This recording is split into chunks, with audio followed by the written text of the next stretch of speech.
ଆପଣଙ୍କ ଜାଗାରେ ମୁଁ ଚାକିରି କରିବା କଥା ମାନେ ମୋ କଥାଟା ବୁଝିଲେ ନା ନାଇଁ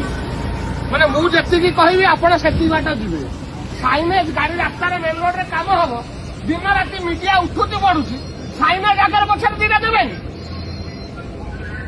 ଆପଣ ତାଙ୍କୁ କିଛି କହିବେନି ବଲଦ ବାବୁ ଆପଣ ଗୋଟେ ସବଡିଭିଜନ ଇନଚାର୍ଜ କାଲି ଆକ୍ସିଡେଣ୍ଟ ହବ ପୁଣି ମତେ ମୋର ମା ଭଉଣୀ ନେବେ ଆପଣଙ୍କର କଣ ଅଛି ଆପଣଙ୍କ ଦରମା କଣ ଦଉଛି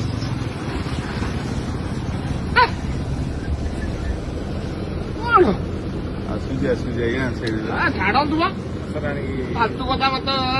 କାଲି ଯାଇଥିଲେ ଫେରିକି ଆସିଥିଲେ ନାଇଁ ଆପଣଙ୍କର ଦିଟା ମେସିନ କାମ କରୁଛି ଚାରିଟା ବୁଝିପାରୁଛି ଆପଣ କହିବା କଥାଟା ମୁଖ୍ୟ ରାସ୍ତା